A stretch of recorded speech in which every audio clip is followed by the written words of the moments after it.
O patrimônio como categoria de pensamento do Gonçalves, né, ele conceitua de forma analítica a categoria, o patrimônio como uma categoria de pensamento ocidental moderno, né?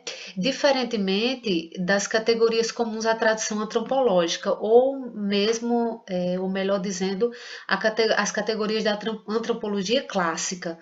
É, no início, ele começa falando sobre fazer reflexões sobre as limitações e as possibilidades dessa noção, que ele prefere chamar de categoria de patrimônio, que ela oferece para o entendimento da vida social e da vida cultural, né? E aí ele diz que é preciso verificar em que medida essa categoria, né, de patrimônio está presente em sistemas de pensamento não modernos ou tradicionais, e quais os contornos semânticos que ela pode assumir em contextos que sejam históricos e culturais distintos, diferentes, né? E aí ele questiona como aprendemos a usar a palavra patrimônio. E aí ele vai dizer que o patrimônio, e respondendo sobre isso, que o patrimônio está entre as palavras que nós mais usamos, né, com mais frequência no cotidiano, né, é sobre o uso cotidiano que ele começa a falar aí. E aí ele diz que parece não haver limite para o processo de qualificação da palavra, né? Ele diz que a categoria patrimônio ela é constituída em fins do século XVIII, ali na formação dos estados nacionais, mas é omitido o caráter milenar. Né? Ele diz é uma invenção moderna, né? Mas está presente no mundo clássico, na Idade Média, mas ele vai dizer que foi a modernidade ocidental que impôs os contornos semânticos, as delimitações da categoria. Por isso é uma categoria de pensamento que é importante para a vida social e mental de qualquer coletividade humana, não só para as sociedades modernas ocidentais. E aí, o patrimônio, segundo o Gonçalves, ele se ligaria à prática de colecionamento e também à ideia de propriedade. E aí, quando ele diz isso, ele expõe que o colecionamento seria um processo de formação do patrimônio. E pela própria história semântica, pela sua própria história semântica, patrimônio e propriedade se confundiriam. Nesse sentido, a ressalva feita pelo Gonçalves, ela se aplicaria mesmo, mas no contexto da sociedade ocidental moderna, a qual ele diz que é delimitado, a categoria de patrimônio está delimitada, né?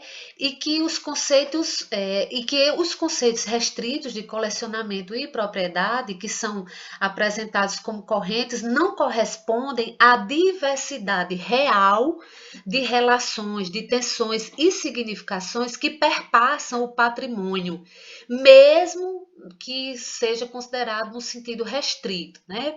E ele diz que é interessante ver a possibilidade de transitar analiticamente com a categoria de patrimônio, de pensamento, né? Com o patrimônio enquanto categoria de pensamento, entre diversos mundos sociais e culturais.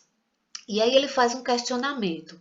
Como é que é possível usar essa noção de patrimônio de forma comparativa?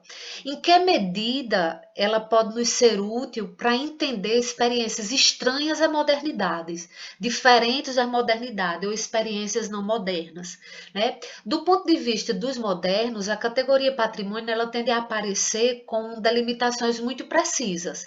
É uma categoria individualizada. E aí ele dá alguns exemplos lá do patrimônio relacionado às questões econômicas, questões familiares, enfim.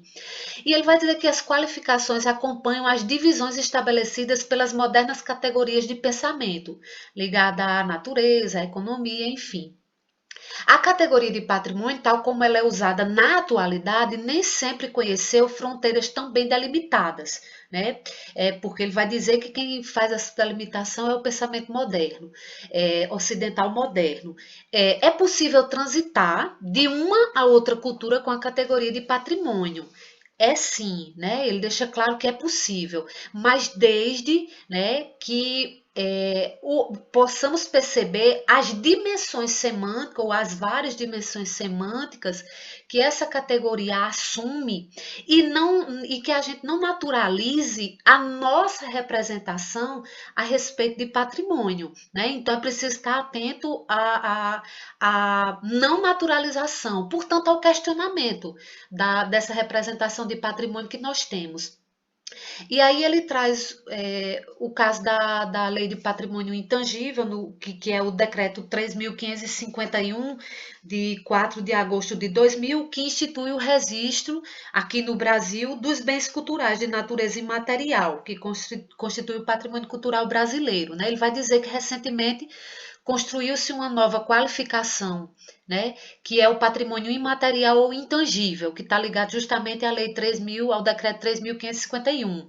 Né? Ele vai dizer que, opondo-se ao patrimônio de pedra e cal, aquela concepção visa aspectos da vida social e cultural que dificilmente eram abrangidos pelas concepções mais tradicionais, que estavam atreladas ao patrimônio de pedra e cal, portanto, ao patrimônio material. Né?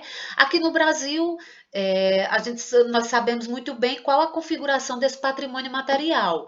É o barroco, o colonial, né, de arquitetura barroca, colonial, a maior parte dos bens que foram tombados ali naquela leva de tombamentos em 37, 38, 39, 40, e até por muito tempo, né, porque a gente vai ter alguma modificação bem mais longínqua, mas durante todo o período do Rodrigo Melo Franco de Andrade como diretor do SFAM, a gente vai ter basicamente a mesma configuração do tombamento do patrimônio material. Então, estava fechado na arquitetura religiosa, na arquitetura militar, então eram tombados as igrejas, os mosteiros, os fortes, então estava muito ligado à questão religiosa e também militar.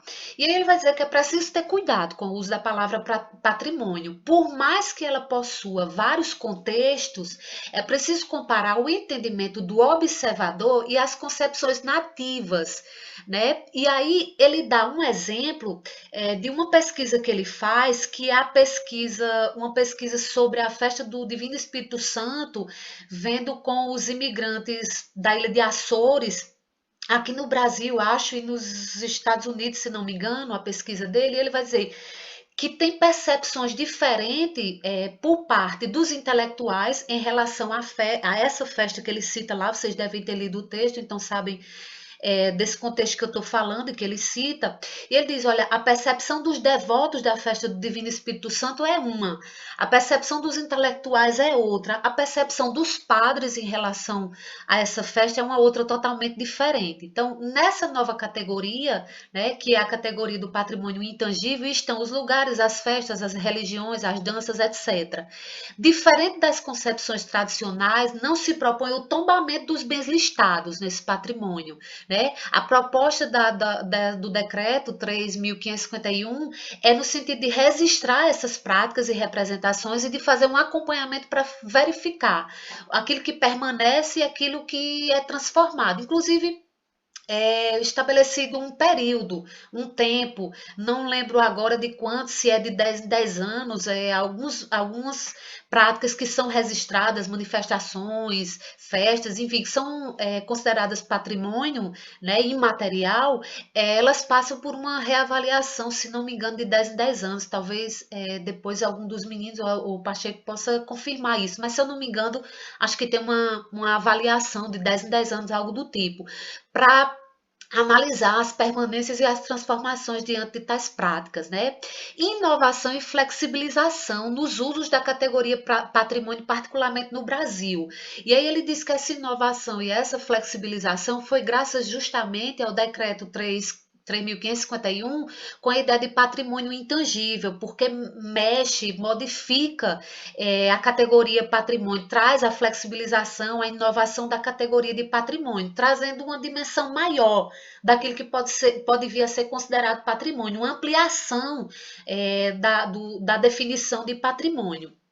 Ela oferece à categoria a oportunidade de aprofundar nossa reflexão sobre os significados que pode assumir a categoria de patrimônio.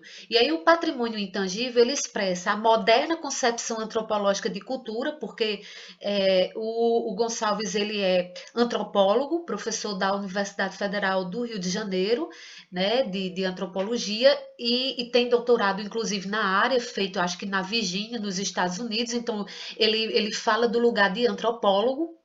Então, ele vai dizer que o patrimônio intangível, ele expressa essa moderna concepção de cultura, que para ele, que segundo o Gonçalves foi trazido pela antropologia. Segundo ele, a ênfase nas relações sociais, ou mesmo nas relações simbólicas, e não nos objetos e nas técnicas, que é uma diferença que ele faz aí, da forma como se considerava o patrimônio anteriormente, portanto, fechado na categoria de patrimônio material, para o patrimônio intangível, né? Essa diferença, que a ênfase é dada nas relações sociais, nas relações simbólicas, e ele vai dizer que essa categoria da intangibilidade talvez esteja relacionada a esse caráter que é desmaterializado, que assumiu a referida moderna noção antropológica de cultura, né? Uma ampliação no conceito de cultura. O patrimônio é usado dessa forma não apenas para simbolizar, para representar ou para comunicar. Ele é bom também para agir. Né? Essa categoria ela vai fazer a mediação sensível entre os seres humanos e as divindades, entre os mortos e os vivos, entre o passado e o presente, entre o céu e a terra, e entre outras posições. Então, não existe apenas para representar ideias e valores abstratos. E talvez ele já esteja tecendo uma crítica à noção anterior de patrimônio, ou à categorização de patrimônio anterior à configuração do patrimônio intangível, com essa dimensão do conceito de cultura, que, segundo ele, trazia uma representação de ideias e valores de forma bastante abstrata, né? E apenas para ser contemplado, para ser visualizado. Então, ele valoriza bastante essa coisa da intangibilidade como algo que traz uma ligação maior, uma relação maior entre passado e presente, entre vivos e mortos, enfim. E para fechar, ele vai falar que a gente não pode responder, que não poderemos responder, né? E aí ele está usando a análise que ele faz, enfim, no artigo dele, qual a melhor opção em termos de políticas de patrimônio, né? Inclusive porque as políticas de patrimônio, elas são guiadas pelo contexto histórico e político do momento, e nós sabemos disso se a gente pegar toda a trajetória das políticas públicas de preservação aqui no Brasil. Então, a gente sabe como funcionou. Mas apontando para a dimensão universal da noção de patrimônio, talvez possamos iluminar as razões pelas quais os indivíduos e os grupos em diferentes culturas continuam usando ou continuam a usá-la. Então é basicamente esse o recado que o Gonçalves dá para a gente. Vamos lá, André, vamos iniciar a tua apresentação. Eu vou tirar aqui a minha, você coloca os seus slides e aí você tem 20 minutos para apresentar, tá? Pronto. Maravilha. Então, pessoal, me chamo André Cardoso, né? Sou historiador graduado e com mestrado na Universidade Rural de Pernambuco. Né? A professora Rosiane foi uma das minhas professoras, né, ao longo do mestrado, né?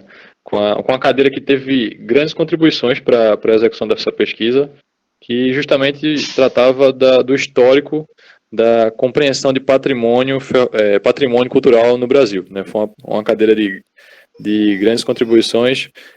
Então, a pesquisa que desenvolvi sob a orientação da professora Mariana Zerboni, professora também do Departamento de História da Universidade Rural de Pernambuco, Federal Rural de Pernambuco, foi estações de memória, usos, preservação e patrimonialização das estações ferroviárias de Pernambuco. Né? Eu estou utilizando com vocês a apresentação ainda do processo de desenvolvimento da pesquisa, né? Então, em poucos meses, desde a apresentação, a gente já percebe coisas a desenvolver mais, enfim, uma série de outros aspectos que a gente pode explorar mais e explorar de outras maneiras, né? Então, o processo de estudo, de pesquisa, ele é assim, ele não tem fim, né? Então, só para introduzir um pouco de como é que essa pesquisa ela começou, de onde veio essa preocupação e, enfim, como chego a desenvolver essa pesquisa no mestrado, né? Então, a curiosidade, né? Tudo parte de uma curiosidade sobre o patrimônio ferroviário de Pernambuco, ela não se inicia em 2018, né? Quando iniciei o mestrado na Rural, mas 10 anos antes, em 2008, né? Quando ainda um garoto que tinha acabado de, ou melhor, que estava finalizando o ensino médio, né? Tinha uma curiosidade para entender para onde é que Pernambuco chegou a desenvolver seus caminhos de ferro, né? É uma curiosidade bem, um tanto inusitada, né, para a faixa etária na época, mas aí comecei a pesquisar, né, por conta própria e comecei a entender o que era a malha ferroviária de Pernambuco, o que esse transporte representou para o desenvolvimento do Estado, né, ao final do século XIX e ao longo do século XX, né? E a partir dessa pesquisa, né, comecei a atuar também, né, enquanto, eu diria, preservacionista, né, com o patrimônio ferroviário, participando de alguns movimentos, como a ONG Amigos do Trem, cheguei a desenvolver o projeto Memória Ferroviária de Pernambuco, e atualmente trabalho na coordenação de educação do Museu do Trem do Recife, né, acredito que alguns aqui já possam conhecer, e aos que não, né, já reabrimos presencialmente, já reabrimos ao público recentemente, né? É um espaço excelente, conta uma história fantástica. Mas, enfim, todo esse processo, né, ele se desenvolve antes da graduação. Ao longo da graduação, eu chego a pesquisar sobre o tema, não pela perspectiva do patrimônio, né, mas buscando entender um pouco mais sobre a história da ferrovia em Pernambuco aqui no final do século XIX, como a ferrovia ela vem a influenciar no desenvolvimento urbano do Recife ao final do século XIX. Então, como é que se constituem nossos sistemas de trens urbanos aqui entre 1850 e 1890.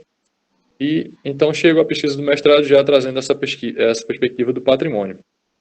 Ao longo dessas minhas andanças por Pernambuco, né, buscando conhecer esses elementos de perto, buscando chegar perto de quem vivenciou esse meio de transporte, enquanto trabalhador, enquanto passageiro, eu percebi que o patrimônio ele encontrava-se, né, isso falando dos bens edificados que hoje compõem o patrimônio ferroviário de Pernambuco, que eu vou falar melhor, em sua maioria em estado degradado, né, alguns com alguns novos usos, e esses usos, né, é o que estava garantindo a sua, digamos, preservação, né?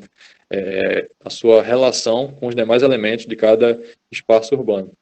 Então, começamos a desenvolver a pesquisa, né, analisando esses novos usos, né, e então tentando historicizar como ocorre o processo de patrimonialização do trem, né, ou patrimonialização da ferrovia no estado de Pernambuco. E daí foi uma das questões feitas pela banca e até bem antes, o porquê, né, do recorte. Se a gente está falando de patrimônio ferroviário, né, o patrimônio ferroviário, patrimônio cultural ferroviário, ele envolve os elementos edificados que faziam parte da malha ferroviária de Pernambuco em específico, e nisso podemos elencar as estações, os túneis, pontes e demais edificações de apoio ao serviço ferroviário, e que pertenceram à antiga Rede Ferroviária Federal, mas que em 2007, após a extinção oficial da Rede Ferroviária Federal, elas foram passadas, né, à responsabilidade dos órgãos de preservação. A princípio, o IPHAN, o Instituto do Patrimônio Histórico e Artístico Nacional, já que se tratava de um bem, já tratava de bens de nível federal, né, pela extinta Rede Ferroviária Federal, e em nível estadual, a Fundação do Patrimônio Histórico e Artístico de Pernambuco, junto com a Secretaria de Cultura.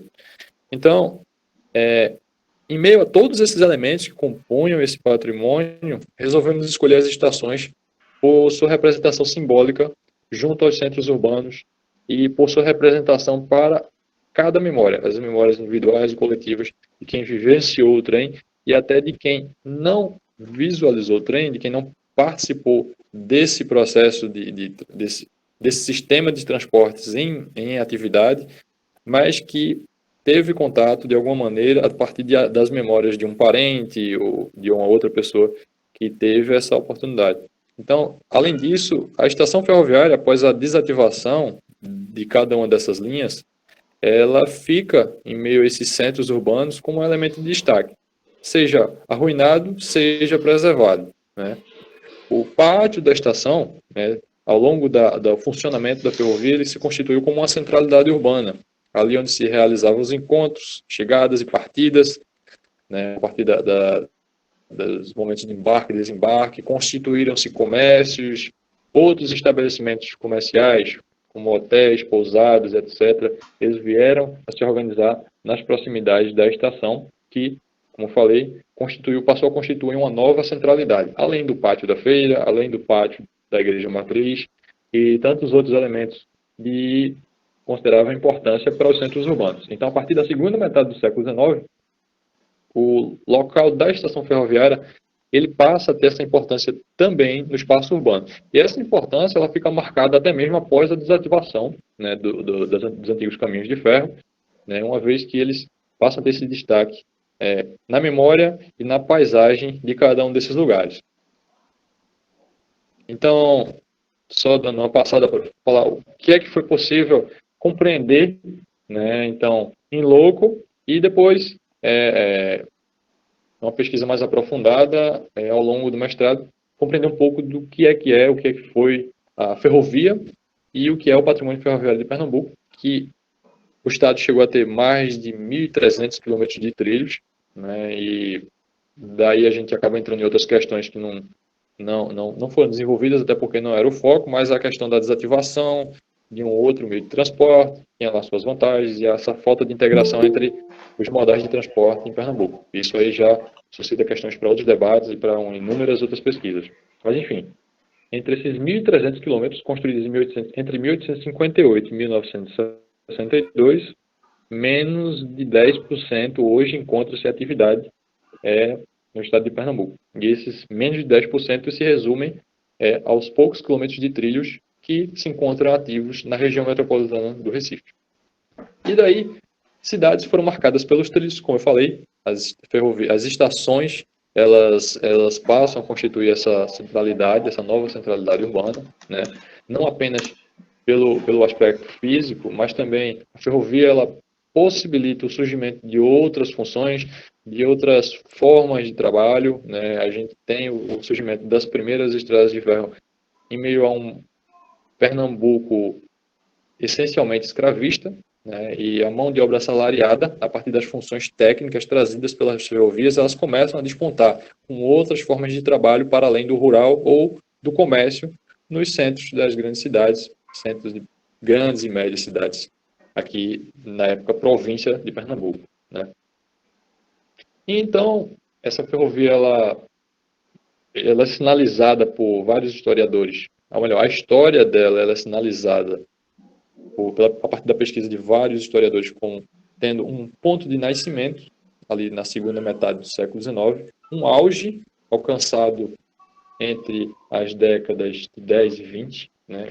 Na verdade, eu diria ainda entre as décadas de 1890 e a década de 20 do século XX, e um declínio, né, motivado por uma série de questões políticas e econômicas, tais como o próprio incentivo dos governos pela indústria automobilística, que passa a ganhar espaço no cenário dos transportes nacionais, e esse transporte ele vai então minguando, ele vai então deixando de ter o investimento necessário, vai se tornando de um transporte de luxo, né, do final do século XIX, para um transporte voltado mais às classes mais pobres, né?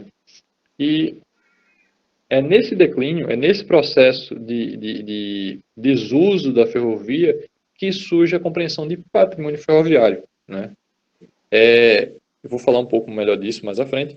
E, como havia falado antes, as estações elas continuam presentes no meio urbano, sendo que com novas funções, né? Funções em função de museu, biblioteca, escola, né? Algumas assumiram funções administrativas, sendo sede de prefeitura, mas Ao longo da pesquisa foi possível identificar que o uso cultural, né, a função cultural, né, teatros, bibliotecas, museus, é a que hoje mais predomina dentre os usos, dentre as reutilizações desses bens. Então, aqui só para apresentar um pouco melhor uma compreensão dessa malha, né, que ela se expandia, né, desde a capital pernambucana, Recife, né, aqui no lado direito do mapa, né, nos sentidos noroeste, oeste e sudoeste, né, atingindo as zonas da Mata Norte, Sul, Agreste e Sertão de Pernambuco, e permitindo a ligação da capital pernambucana com outros estados do Nordeste, como Paraíba e Alagoas, e tivemos ligação ferroviária com o sul e sudeste do país, também através desses trilhos, né? Então, é um transporte que vem a se configurar como o primeiro sistema de transporte bem organizado, bem definido, né, para o Brasil Império ainda, né, e que vai ter uma grande contribuição para o desenvolvimento de uma série de cidades, para o estabelecimento de rotas comerciais, de fluxos de pessoas e cargas. Então, quais foram os objetivos propostos para o desenvolvimento dessa pesquisa? Primeiro, analisar essa relação entre memória e a retórica da perda na construção do patrimônio ferroviário, né? O patrimônio ferroviário, a gente toma ele como uma construção, sim, e é em meio a essa desativação, esse sentimento de perda, a partir do processo de sucateamento das linhas, que surge essa compreensão de patrimônio ferroviário, né? Um outro objetivo foi contextualizar o processo, e contextualizar esse processo de conscientização sobre esse patrimônio ferroviário, né? A ferrovia ela existia até então apenas como meio de transporte, mas como é que ela passa a ser interpretada enquanto um patrimônio, né? Então, os demais objetivos foram buscar elaborar um inventário, né, resumido dos usos principais, das principais estações ferroviárias de Pernambuco, e então compreender como as políticas de preservação do patrimônio ferroviário hoje vigentes, elas orientam esses usos e as intervenções que são propostas para esses bens. Então, o recorte temático da pesquisa, o patrimônio cultural ferroviário de Pernambuco em específico, o recorte temporal utilizado foi justamente, a princípio, a formação da malha ferroviária, né? Eu faço um retorno ao final de 19, para mostrar como é que essa malha ela se forma, diversas linhas operadas por companhias diferentes, e então, no início do século XX, a gente pode já falar em uma rede ferroviária em Pernambuco, quando uma única concessionária, a companhia inglesa Great Western, fica responsável por todas essas linhas, e interligando uma a uma, ela permite esse estabelecimento de uma rede unificada. E, em seguida, o trabalho ele foi voltado para o processo, para o período em destaque, eu diria, o principal período de análise, que é justamente esse processo de compreensão da construção do patrimônio ferroviário pernambucano, né? E nisso a gente vai para o cenário nacional, também com a criação da Rede Ferroviária Federal, a REFESA, né, o RFFSA, na década de 1950, e daí caminhamos pelos processos de desativação, né, dessas linhas ferroviárias.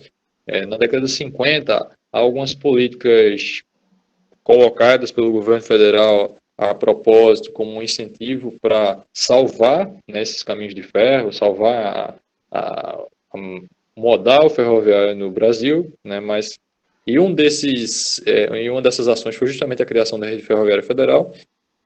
Então, décadas de 60, 70, 80, a gente acompanha a desativação de várias dessas linhas, primeiro os trens de passageiro e em seguida os cargueiros, né? Várias cidades elas passam a tornar-se dependentes do modal rodoviário e em muitos casos ainda nem estruturado estava.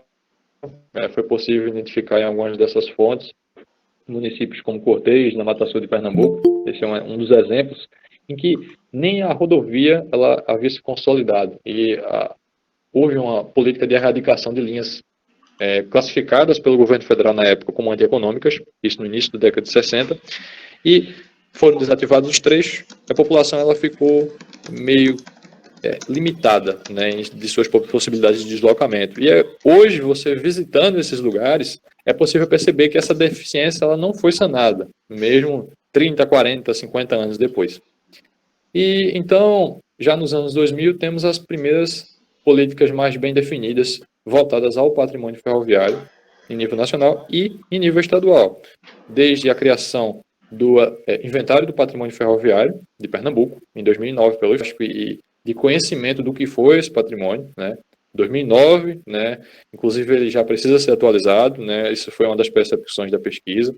Ele precisa ser corrigido em alguns pontos, né? A pesquisa ela está aí para isso, né? Para atualizar, para melhorar o que já está feito e propor novas coisas. Então, o inventário é uma ferramenta muito importante, mas ele já precisa dessas atualizações. E também, ainda nos anos 2000, em nível estadual, temos o início do inventário temático, ou, perdão, do tombamento temático do patrimônio ferroviário de Pernambuco. Tombamento, como esse instrumento jurídico de preservação do patrimônio, foi utilizado de maneira a abranger todos os elementos que compunham o patrimônio ferroviário de Pernambuco, por isso temático. Então ele abarcava desde a estação, o trilho, a chave de linha, enfim, todos esses elementos. E o legal é que esse ano, em específico, esse tombamento está sendo retomado, né, ele já foi aberto, então, por estar em processo, né, como prevê a legislação, todos os bens que estão relacionados a ele já estão provisoriamente protegidos, né? Então, qualquer intervenção no patrimônio ferroviário de Pernambuco, ela precisa passar pela Fundação do Patrimônio Histórico e Artístico de Pernambuco. E esse tombamento está sendo retomado, vai ser foco das discussões da Semana do Patrimônio, que se inicia agora em agosto, né? E toda uma programação está sendo construída para trazer esse patrimônio para discussão e fazer com que a sociedade ela possa participar, a sociedade civil como um todo também, né? E trazer a sua compreensão e trazer as suas contribuições para essa retomada. Mas, enfim, década de 2000, temos a criação desses mecanismos. Então, 2014, a gente fecha esse recorte temporal, que é justamente a reabertura do Museu do Trem, né? Que é eu diria, o principal hoje, na verdade, desde 72, o principal espaço de preservação do patrimônio da memória ferroviária no estado de Pernambuco. E o ano de 2014, com a reabertura desse espaço, totalmente requalificado, ampliado, é também um marco na história desse patrimônio. Então, só pincelando aqui, a gente caminhou ao longo do desenvolvimento dessa pesquisa pela história da técnica e do patrimônio, né? Isso tratando das domínios e dimensões historiográficas utilizados, e com enfoque na história da cultura material. A partir do momento que analisamos as demandas sociais, funções atribuídas às estações, a princípio com a função do embarque e desembarque, a função operacional da ferrovia, e posteriormente funções culturais, etc., que garantiram a sua permanência no cenário urbano. Com referenciais teóricos, né, caminhamos para referenciais da geografia, né, não apenas por influência da minha orientadora, a professora Mariana, que teve uma participação excelente, né, no processo de desenvolvimento dessa pesquisa, mas também por a geografia, né, e o urbanismo, poderia dizer, possibilitarem outros olhares e conceitos que, junto com a história, foi possível, então, tratar o tema de uma maneira melhor e que melhor se adequasse à proposta da pesquisa. As fontes utilizadas, a principal, eu diria que foram os periódicos, e mais especificamente o Diário de Pernambuco, porque lá ele traz notícias referentes à criação dos museus, a estabelecimento dessas políticas públicas no interior e aqui na capital pernambucana. Também trouxe notícias da desativação, da reformulação de alguns trechos ferroviários, e tudo isso permitiu compreender esse processo de compreensão do patrimônio ferroviário, ao mesmo tempo em que as ferrovias elas estavam sendo desativadas. Os processos de tombamento foram analisados, processos individuais como o da Estação Central, da Estação do Brum, e o processo de tombamento temático que hoje está ainda sendo desenvolvido, com essa retomada agora em 2021. O inventário do patrimônio ferroviário, não podia deixar de citá-lo, porque ele foi uma ferramenta interessante até para conseguir alguns registros de estações, porque uma das propostas da pesquisa era ir até alguns lugares, né? Na verdade, eu consegui ir a boa parte, eu diria 80% desses lugares antes da pandemia, mas depois, com a chegada da pandemia, Isso dificultou bastante e o inventário, além de ajudar a localizar alguns desses bens, eles pode proporcionar algumas outras informações para complementar o próprio inventário proposto como resultado da pesquisa. Então, os resultados das visitas de campo, né, e essas visitas elas começam lá em 2008 e eu continuei fazendo no Agreste, Zona da Mata, Sertão, para conhecer esses patrimônios, conhecer esses elementos do patrimônio ferroviário em loco, né. Como metodologia, a revisão bibliográfica, análise de algumas fontes escritas, a pesquisa de campo e análise de fontes iconográficas, cartográficas. Só um pouco da organização da dissertação. Ela traz um primeiro capítulo falando justamente dos conceitos, a compreensão do conceito de patrimônio cultural ferroviário, de cidade e história. Então, faço um breve percurso pela história da formação do patrimônio cultural nacional e como a gente caminha para o conceito de patrimônio ferroviário, já introduzindo a ideia de patrimônio industrial, né, que é algo novo em nível internacional, é algo novo no Brasil, então. Né, são discussões que começam ali na década de 50, ainda na Inglaterra, e aqui ainda a coisa está muito recente, né, ainda está se consolidando. Né, então, o patrimônio ferroviário ele é compreendido como dentro da tipologia patrimonial, patrimônio industrial, né, que abarca os meios de produção, circulação e consumo, né, em suas estruturas e memórias geradas pela sociedade.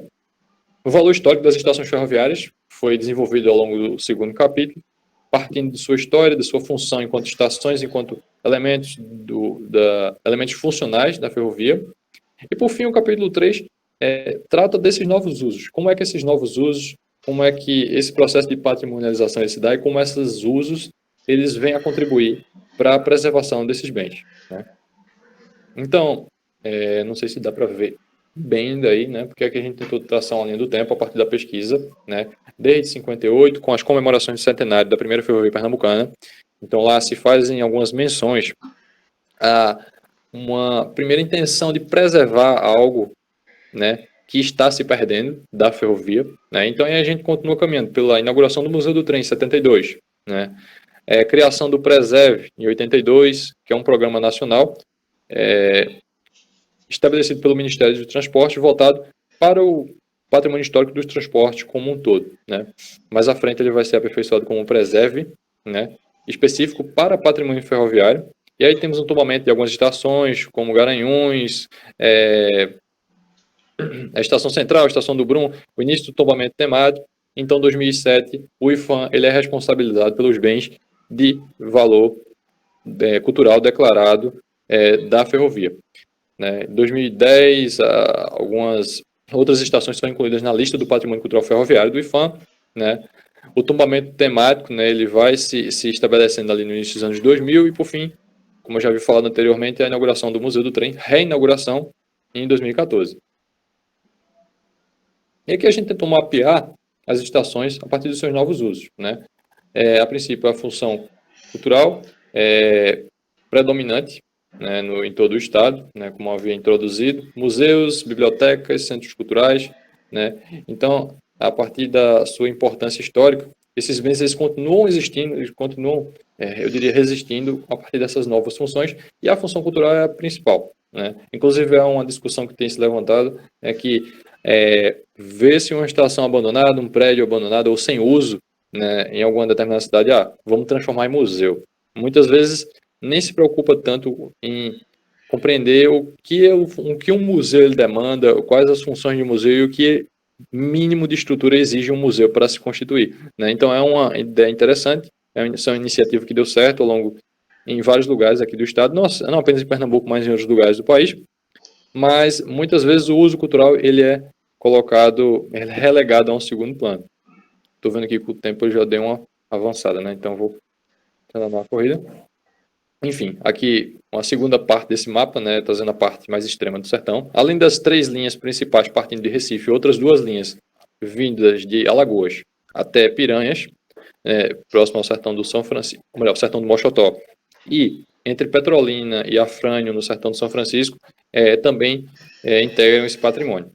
E aqui algumas dessas estações, né, são muitas, a Estação Central do Recife, como é um dos principais casos dessa refuncionalização, sede do Museu do 3 desde 72, e tem um uso, de fato, totalmente destinado à preservação da memória ferroviária de Pernambuco. A Estação Ferroviária do Cabo, dentre todas essas pesquisadas, é a única das que fazem parte desse patrimônio que ainda mantém o uso ferroviário, né? Então, há propostas de se criar memorial, um mini museu dentro da estação, mas ainda nada consolidado. Mas é aquilo. O melhor uso para se preservar uma estação ferroviária, eu diria, é a atividade ferroviária. Infelizmente, essa atividade ela não é mais possível em diversos lugares do estado, mas apenas a Estação do Cabo. Hoje é a estação ferroviária mais antiga do Brasil em funcionamento, estando em atividade desde 1859. Estação de Bezerros, hoje Estação da Cultura, abrangindo uma parte Centro Cultural e outra Museu da Cidade, né? E outras nesse estado, como é o caso da estação de Albuquerque, né? Uma estação em um distrito rural de Sertânia, né? Então essas estações localizadas nas áreas rurais, nas comunidades, né, de menor população, torna-se mais difícil o estabelecimento, ou mostrou-se mais difícil o estabelecimento dessas iniciativas de reutilização. Tentei resumir, né, a partir dessa apresentação. A pesquisa ela abrange muito mais coisas e tem levantado outras ideias para se desenvolver ao longo das próximos episódios dessa caminhada pelo patrimônio ferroviário. Mas obrigado pela oportunidade e é isso. Legal, André. Muito obrigada a você também pela apresentação da pesquisa. Parabéns por sua pesquisa, inclusive defendida em 2021. Depois nós vamos ver se os alunos têm perguntas e aí de repente fala-se mais um pouco sobre isso. Meu nome é Rosana Maria dos Santos. Primeiramente, eu gostaria de agradecer pela oportunidade de apresentar o meu trabalho neste mini curso, a professora Rosa, o professor Ricardo, enfim. Hoje eu vou falar, né, dos resultados da minha pesquisa de dissertação, que teve por título Na Lei e na Marra, a Organização do Carnaval do Recife, de 1955 a 1964. Ela foi minha orientadora, né, foi a professora Isabel Guilhem, e assim como meu colega André, né, eu inicio, né, essa minha fala a partir das motivações, porque eu acredito que todo pesquisador e todo projeto de pesquisa ele surge, né, a partir de algo que nos motiva, algum assunto que nos chama a atenção, né, seja durante a graduação ou seja durante uma especialização. E no meu caso foi durante a minha graduação,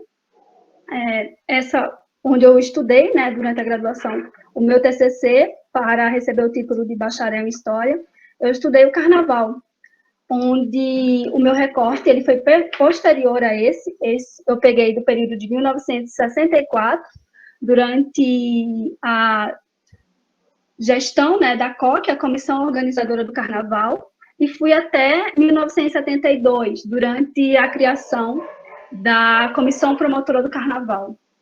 Então, foi esse primeiro momento, né, esse primeiro encontro com essas legislações, tanto a da COC quanto a da Comissão Promotora do Carnaval, a CPC, que me impulsionaram a buscar entender como surgiu, né, essa necessidade de criar leis, né, para o Carnaval do Recife. Porque nós, brincantes, né, enquanto brincantes, a gente não imagina, né, que o Carnaval ele passa por essa seriedade, né? Os bastidores é marcado por uma seriedade, por uma necessidade de controle por parte das autoridades, por parte dos políticos. Então, foi aí que surgiu esse interesse. Então, o nosso objetivo era analisar, né, quem são os novos organizadores do Carnaval do Recife a partir de 1955, quando é criada, né, a Lei 3.346, de 7 de julho, onde nós vamos ter a Lei do Carnaval, a primeira Lei do Carnaval, e o período de 64, porque de início o projeto ele ia até 72, mas após a qualificação, a banca, né, sabiamente nos orientou a ir até 64, porque a partir de 64, as manifestações culturais elas vão ganhar, né, outros aspectos, né, outros debates, que para uma dissertação de mestrado, eu não teria tempo de ir até 72, quando se inicia a criação da comissão promotora do Carnaval, né? Estudar esse período de ditadura é um período muito complexo. Então, nós delimitamos esse espaço de tempo e para que eu pudesse, né, apresentar um bom trabalho, uma pesquisa mais aprofundada dentro desse período. Então, os nossos objetivos específicos eram analisar o que motivou outras entidades, como a ACCR, né, que é a Associação dos Cronistas Carnavalescos do Recife, após o fim do Estado Novo, a formar uma associação na tentativa de organizar a Folia de Momo do Recife. Sempre quando eu falar organizar, tenta tomar para si, eu estou analisando, né, e esse meu discurso, ele parte muito daquilo que circulava, né, nos jornais da cidade do Recife. Né, esse carnaval que estava chegando ao fim, esse carnaval que precisava o tempo todo ser organizado, né, esse carnaval que a prefeitura da cidade do Recife estava tentando tomar para si. Né, o que é tentar tomar para si essa festa? Né, uma festa que, aos nossos olhos, né, ela não tem como tentar. O carnaval é uma festa do povo, né? E aí que está a grande questão desse meu trabalho, e que a gente buscou problematizar, que ela é uma festa do povo, mas ela passa por certas molduras, ela é moldada o tempo todo.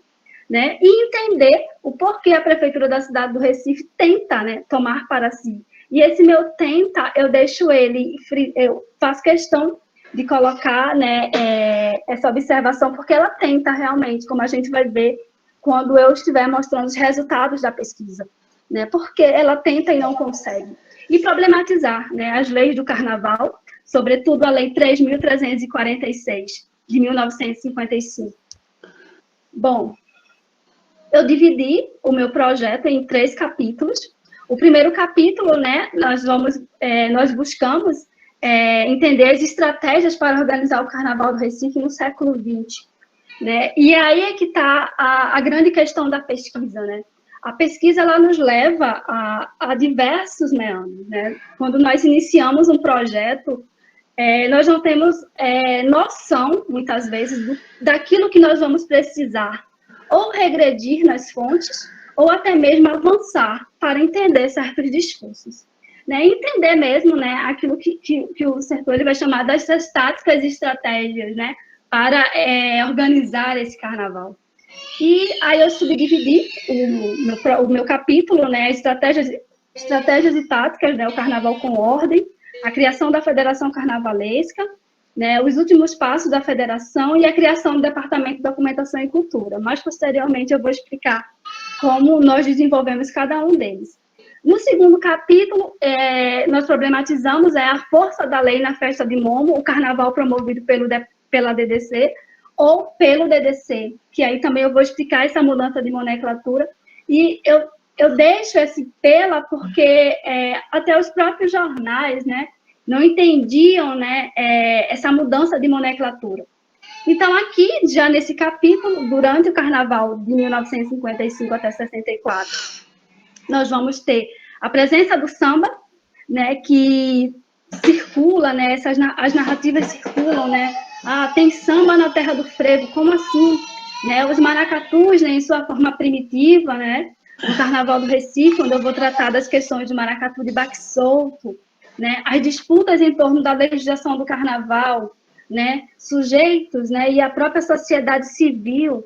E quando eu falo sociedade civil, eu falo da Associação dos Cronistas Carnavalescos do Recife, né, que entram nessa briga para organizar esse carnaval, e o controle ostensivo da polícia, né, que é constante. Os próprios jornais eles vão trazer essas notícias e essas narrativas de que a polícia também estava no controle desse carnaval. Né? E quando nós fomos analisar a documentação do DOPS, aí é que nós encontramos, né, de forma muito mais latente, né, essas proibições, sobretudo, aí eu faço, né, uma citação na minha dissertação sobre as travestis, né, que sofrem uma perseguição ferrenha durante esse período, e em 72, quando de fato elas são proibidas de circular. Então, esse é o meu segundo capítulo. O meu terceiro capítulo, ele tem como título a relação das agremiações com a organização do carnaval. E aqui eu mostro a força que essas agremiações ela têm, né? Nós, quando nós estamos iniciando os estudos do carnaval, a gente pensa que as agremiações são entidades passivas, né? Mas não, de passiva elas não têm nada, né? Elas estão sempre requerendo mais, sempre requerendo melhores condições e sempre nessa disputa, né? Não só por querer mais subvenção, mas também para requerer mais espaço. Então, são narrativas muito constantes dessa força das agremiações dentro da minha dissertação, onde eu mostro, né, a força do subúrbio, a força dos populares, né, a força de uma organização de uma comunidade inteira para colocar o seu brinquedo, ou seja, a sua agremiação na rua. E a segurança nos clubes, que vai ser também essa narrativa que vai circular nos jornais, que esse carnaval do Recife marcado pelo aquilo que os jornais vão dizer, o esvaziamento das ruas. Só que aí, analisando, né, e partindo um pouco daquilo que a Arlete Farge, ela vai dizer, né, olhar o não dito, né, ver o que não está exposto. E nós chegamos à conclusão, e a partir da análise de uma série de documentos, que esse carnaval de rua, ele sempre foi marcado pela presença dos populares, que são sujeitos subversivos. Embora os clubes, né, e existisse uma campanha massiva, né, das próprias autoridades em colocar em evidência esse carnaval dos clubes, a rua era dos populares. E esses populares abrilhantavam o carnaval do Recife.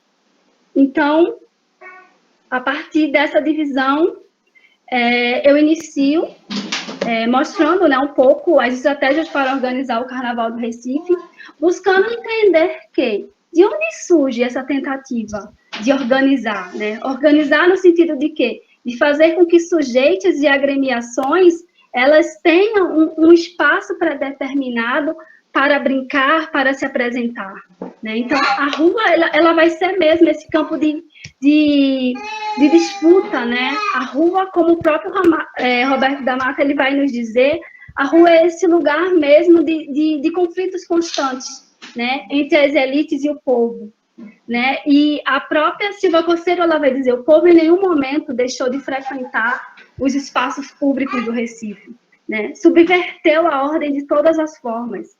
Então, as estratégias, elas surgem a partir daí, né? Dessa tentativa de tolher mesmo essas agremiações e esses populares, né? Sobretudo de classe mais baixa, os operários, né? As lavadeiras, os negros, de circularem pelas ruas da cidade do Recife. E, sobretudo, durante o Carnaval. Então, esse discurso de que era necessário organizar o Carnaval do Recife, ele surge ainda no século XX, né? No início do século XX, no século XIX. E ele ganha força a partir do século XX. E que estratégias são essas? Ora, a primeira estratégia que a nossa pesquisa nos revelou, e aí eu, fazendo uma digressão, eu falei no início da minha apresentação que a pesquisa ela nos leva a entender, né, aquilo que aconteceu anteriormente, para que a gente possa entender que discursos são esses que estão se perpetuando nos periódicos da cidade. Então, nós precisamos voltar, né? E voltamos para o ano de 1935, entender o que foi a Federação Carnavalesca Pernambucana, ou algumas referências trazem como Federação Carnavalesca de Pernambuco. Eu uso a expressão utilizada pelo Vidal, quando ele chama de Federação Carnavalesca Pernambucana. E algumas documentações do DOPS também trazem como Federação Carnavalesca Pernambucana, mas vocês também podem encontrar, para quem estuda carnaval, Federação Carnavalesca de Pernambuco. Então, ela surge em 1935. E ela surge com uma tentativa mesmo de tolher esses corpos, de fazer a inscrição das agremiações que vão circular nas ruas do Recife durante o Carnaval. ela surge com o intuito de dizer quais são os locais onde vão existir as arquibancadas. E as arquibancadas, nesse período, já né, no início do século XX, elas surgem com muita força, né, principalmente dentro do Carnaval do Recife. Né, nessa tentativa mesmo de tolher os corpos, né, de discipliná-los, de deixá-los e concentrá-los em um só lugar. Então, nós temos, a partir daí, a presença desses comerciantes, principalmente dos centros, né, que vão ajudar a organizar esse Carnaval do Recife. Uma vez que fazer com que sujeitos estejam disciplinados, né, sem circular livremente pelas ruas durante o Carnaval, era também o interesse das elites e das classes médias, né, e de grupos de grandes comerciantes. Além disso, a própria criação da Federação Carnavalesca Pernambucana, ela surge com o intuito de aproximar grupos, né, de grandes empresas, sobretudo as internacionais, né, como companhias de eletricidade e várias outras companhias que prestavam serviços na cidade do Recife. Ela surge na tentativa mesmo de aproximar esses populares dessas indústrias, porque elas não eram bem vistas, né? E acredito que, para quem já estuda carnaval, deve saber que muitas dessas agremiações, ou grande parte delas, elas surgem das camadas pobres do Recife. Vassourinhas, lenhadouros, ou seja, são clubes, né? E são agremiações que surgem no subúrbio, que são formadas por operários, por pessoas que trabalham em indústrias. Então, há essa tentativa de aproximação com esses populares, né? E, como eu já falei, a prestadora de serviços urbanos. Então, a FECAP, ela fica responsável pela organização do Carnaval do Recife até 1945, né? E eu costumo dizer, porque há também essa grande discussão nas referências biográficas, né, na historiografia, sobre essa questão do ano de 45 e a Federação Carnavalesca de Pernambuco, quando se estuda o Carnaval do Recife. Por quê? Porque acredita-se que a FECAP ela é extinta, mas ela não é extinta. E a própria documentação nos revelou isso. A FECAP, ela perde, eu uso o termo perder força. Ela perde força no sentido de que, com o fim do Estado Novo, né, e é preciso também ressaltar que esse ano de 1935, nós estamos falando do período da interventoria do Agamenon Magalhães aqui em Pernambuco. Né? Então, acompanhando um pouco essa história política, né, que também, para a gente entender o Carnaval, a gente também precisa entender essa história política, para entender que estratégias, né, esses políticos estavam criando para o controle, né, desse Carnaval. Então, a partir de 45, com o fim do Estado Novo, né, e com também, né, a consequente fim da interventoria do Agamenon Magalhães, a federação ela perde essa força e ela já não é mais a organizadora do Carnaval, no sentido de que ela ganha, né, todas as verbas, a Prefeitura do Recife repassa para ela a verba e ela repassava para as agremiações.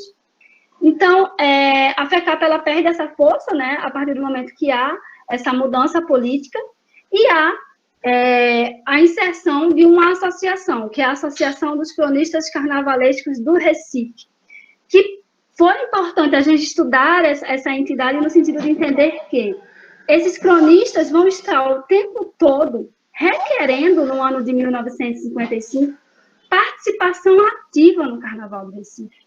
No ano em que eu já falei anteriormente, onde a Prefeitura da cidade do Recife, sobretudo os dois prefeitos, tanto de Jair Brindeiro como Pelópio da Silveira, tentam tomar para si a organização dessa festa. A prefeitura, ela fica responsável. Então, foi preciso entender quem eram esses cronistas e onde eles surgem, né? E aqui eu trago o ano de 47, o Carnaval de 45, e no ano que é o Carnaval onde essa federação ela já está passando, né, por uma série de crises, né, financeiras. E aqui eu mostro o Carnaval de rua, né, onde esses populares, e mostra justamente isso, a presença desses populares na rua, né, tirando um pouco, né, e indo de contra, né, aquele discurso de que o Carnaval do Recife estava chegando ao fim, o Carnaval de rua, né, e a presença dos populares da rua vem comprovar justamente que não, né. E aqui eu trago também uma outra foto, eu não trouxe muitas fotos, porque a minha própria apresentação no pano de fundo, ela traz, né, as fotos desse Carnaval de 55 a 64. Então, eu escolhi duas imagens que, para mim, têm uma importância forte e nos ajudam na construção dessa narrativa. E aí eu trago também o Foliões do Frevo, que é do ano de 1948, que mostra também a presença desses populares, né, nas ruas. E eu gosto muito dessa foto, porque a professora Isabel, ela dizia, se por acaso você não tiver muito tempo para falar na sua apresentação, ela brincava, obviamente. Você apresenta essa foto, porque essa foto, ela mostra justamente essa subversão dos populares. Um sujeito negro, né, de terno, né, mostrando, né, e quebrando essas barreiras de que a presença, né, dos populares na rua era tido como uma ameaça. Então, essa foto desse menino, né, desse negro imponente, mostra justamente isso, a força dos populares. E, por fim, acho que eu cliquei. Bom, então é o Carnaval de 47 que vai trazer a greve da Federação Carnavalística. E é aqui onde a gente começa a entender a força das agremiações, onde a federação, ela convida as agremiações a não participarem do Carnaval de 47, já que ela perde, né, essa subvenção, ou seja, ela perde essa força que vinha, né, do interventor. Então, o Dernival Peixoto, ele decide que a federação, ela não passará mais a organizar esse carnaval, e nesse ano que vai acontecer, os populares, e sobretudo as agremiações, vão até o jornal e vão, né, dizer que não vão desfilar. E aí você entende a força dessas agremiações. Né? Então, os jornais anunciavam, né, o fracasso desse carnaval de 47, e as ruas, né, sem as agremiações, existem também algumas fotografias, né, na minha dissertação que mostram isso, há um esvaziamento. Aí você deve dizer, Rosana, todas as agremiações aderiram à greve, nessa greve que ficou tão famosa, que ainda hoje os veteranos, né, pessoas muito antigas do carnaval, chegam a citar, né? Diz assim, Rosana, você quer entender a força de uma agremiação? Vai estudar o ano de 1947, onde há essa greve. Então, os jornais, eles vão circular, né, essa não adesão ao carnaval em apoio à Federação Carnavalesca. E, no ano de 1947, ainda durante a interventoria do Dernival Peixoto, vai ser modificada, né, o decreto de número 110, onde a FECAP, né, ela passará a ser um órgão consultivo da Secretaria de Segurança Pública para, assim, conceder licenças a agremiações para, né, desfilarem no Carnaval. Obviamente que a federação vai o tempo todo estar requerendo maiores participação, uma vez que ela ficava com a distribuição dessa verba.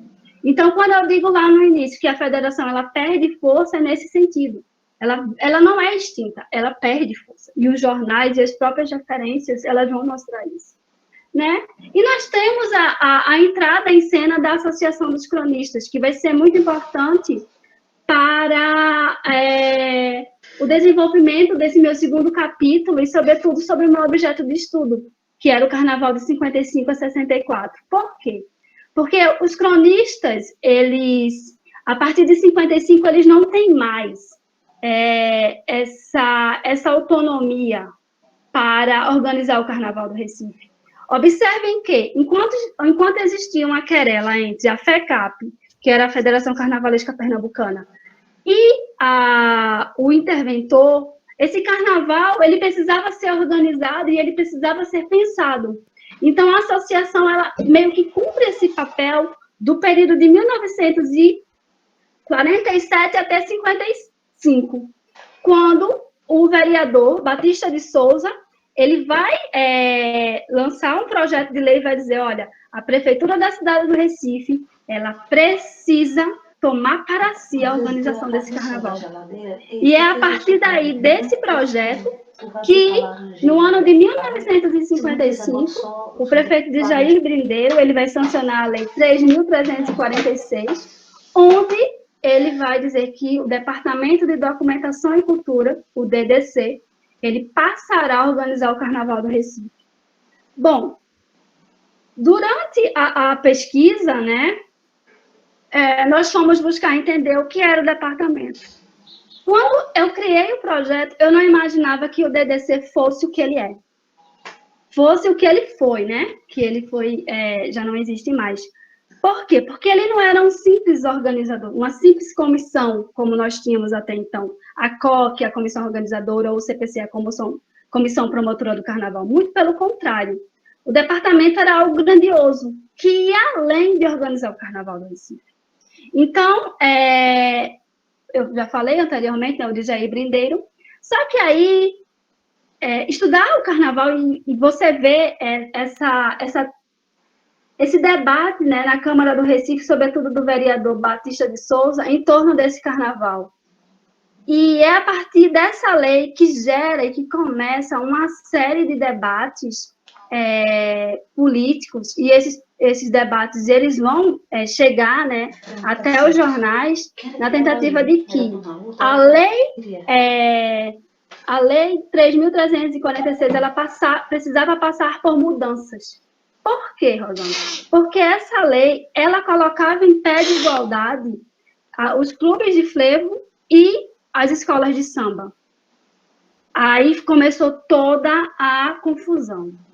Então, o prefeito Pelope da Silveira, assim que ele assume, ele é pressionado, não só pela Câmara da Rua do Guia, como era conhecida a Câmara de Vereadores do Recife, assim como também as agremiações de frevo, que começam a dizer, como é que pode, na terra do frevo, o samba ganhar a mesma coisa que um clube de frevo? Então, começou essa disputa, e o prefeito Pelope da Silveira, ele teve que sancionar a lei a partir do decreto 1.351, onde ele lança modificações, tirando e colocando as agremiações com apenas 5% da subvenção. Né? Porque, não sei se você sabe, a prefeitura ela lança um edital dizendo vai receber 20 mil cruzeiros, né, naquela época. Então, vai dividir para todas as agremiações. E cada agremiação recebe uma porcentagem desse dinheiro. Então, as escolas de samba ficaram com apenas 5% da subvenção e os clubes de frevo ficaram com 15%. Então, né, aqui eu coloco a lei, né, a lei na íntegra que dá esses clubes de frevo uma maior quantidade de verba, né, em relação às escolas de samba. E isso gera uma série de debates, as escolas de samba dizem que não vão desfilar, algumas subvertem a ordem, né? Enfim. Então, a partir dessa lei também, a prefeitura, ela tenta tomar para si nesse sentido que eu já falei.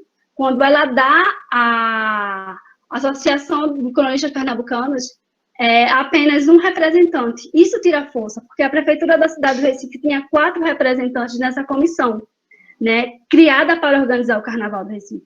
Então, ela tinha um voto majoritário. Isso vai gerar uma insatisfação da Associação dos Cronistas Carnavalescos, né? E, acima de tudo isso, vai começar a respingar a partir do momento que esses cronistas eram, né, em sua maioria, formados por jornalistas vinculados ao Diário de Pernambuco, ao Jornal do Comércio, ao Diário da Noite, à Folha da Manhã. Então, começa a circular na capital pernambucana o discurso de que o Carnaval do Recife estava fracassando. Mas, na verdade, a gente precisa entender de onde vem esse discurso. Quais são os grupos políticos e quais são a entidade, né, que está por trás desse discurso de que esse carnaval ele estava perdendo a sua força, né? O carnaval do Recife, se continuar do jeito que está, vai desaparecer. Ou seja, era constante encontrar. E aí eu volto mais uma vez para a Arlete Farge, quando ela vai dizer, né? É preciso analisar também quem está por trás daquele discurso numa matéria jornalística. E os resultados. Então, nós observamos, né, as dificuldades enfrentadas pelo Departamento de Documentação e Cultura, né, o que nós observamos também foram as constantes crises das agremiações, sobretudo das escolas de samba, que nesse momento ficam apenas com 5%. Mas são sujeitos muito criativos, as agremiações, sobretudo as escolas de samba. Né? Tinha agremiação que ia na frente do jornal Diário da Noite e dizia, o presidente, coloque aí uma mensagem para o professor Pelópidas. Com dinheiro ou sem dinheiro, eu brinco, professor. Né? Ou seja, são sujeitos que, embora passando por crises, eles estavam o tempo todo subvertendo a ordem. Né? A incapacidade também de articulação e planejamento da comissão. Por quê? Porque existia um conflito de interesse. Existiam outros grupos que queriam uma maior participação de decisão nesse carnaval. Então, o tempo todo, um estava minando o outro. Né? A falta de verba da prefeitura para custear as decorações do centro. Né? E é preciso também a gente observar que são duas coisas que ganham, né, muita força na década de 50, que são as decorações de carnaval e são a presença das arquibancadas, que ganham força, né? Que o carnaval mais luxuoso e mais ostentoso era aquele que tinha, né, todas as suas artérias, ou seja, todas as suas ruas bem decoradas. Isso mostrava a força de um carnaval aos olhos daquela sociedade da época, né? E os jornais que anunciavam o tempo todo a insatisfação do povo com o carnaval de rua. Esse carnaval que vinha, né, perdendo esse incentivo, né, da própria prefeitura, né, em detrimento dos clubes. Porque os carnavais dos clubes ganham muita força nesse período, onde a rua, né, existia também a questão da segregação, né, onde a rua era do povo, né, e os clubes eram da elite. Então, assim, isso também, na minha dissertação, eu mostro, né, a força dessas situações.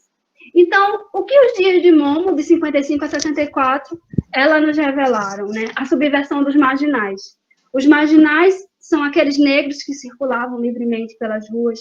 Os marginais eram aqueles que, mesmo não tendo condições, né, de colocar o seu brinquedo na rua, colocava. Né? E os próprios jornais, eles chamam, nesse sentido pejorativo, né, os marginais, aqueles que estavam na margem. Né?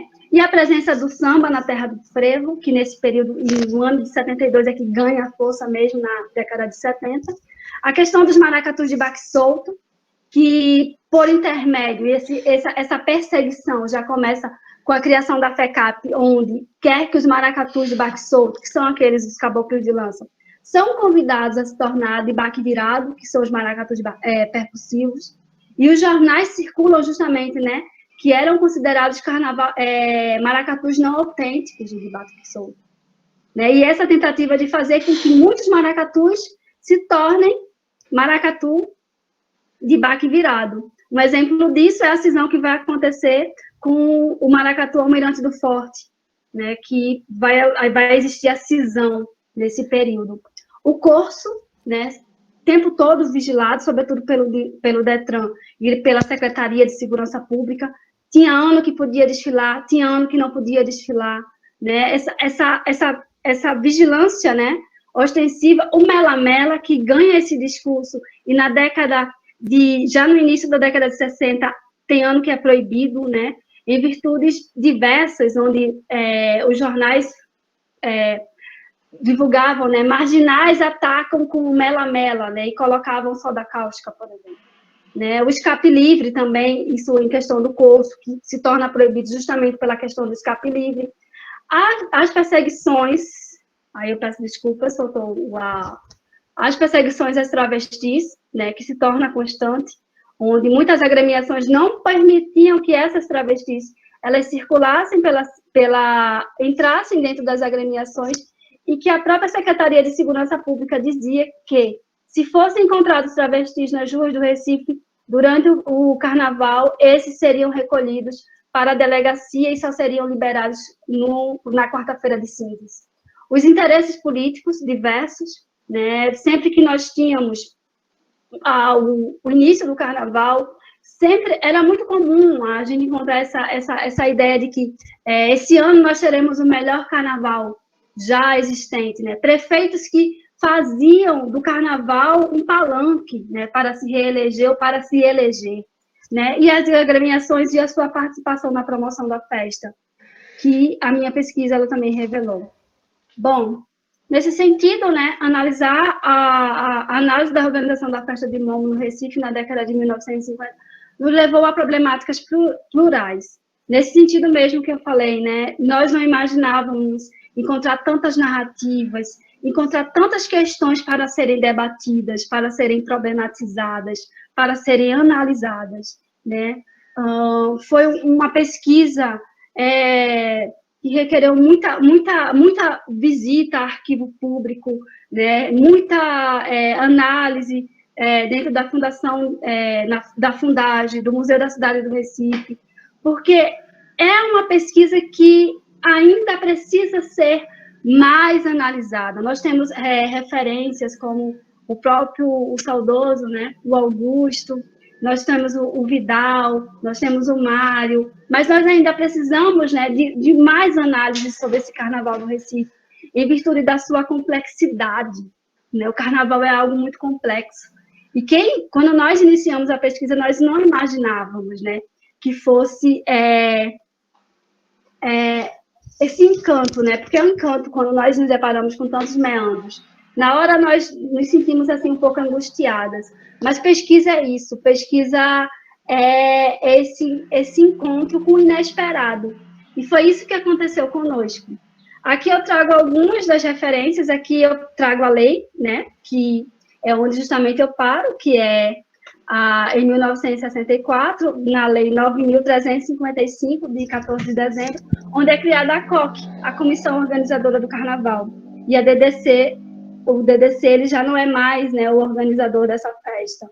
Aqui eu passo para as minhas referências, algumas delas, e aqui eu trago as fontes, né? As fontes são tão preciosas. Eu coloquei aqui o Diário da Noite, foram analisados de 1949 a 1964, Diário de Pernambuco, Folha da Manhã e Jornal do Comércio. Esse Diário da Noite e o Folha da Manhã vimos, né, as duas versões, o vespertino também, e o diário, né? E as fontes oficiais, além das legislações, né, desse período, o Anuário da Federação Carnavalesca de Pernambuco, que foi analisado, né, para entender mesmo o que era essa federação. E com isso eu agradeço, me coloco à disposição para ajudar de alguma forma e obrigada. Obrigada, Rosana, parabéns pela pesquisa. Obrigada pela apresentação de vocês.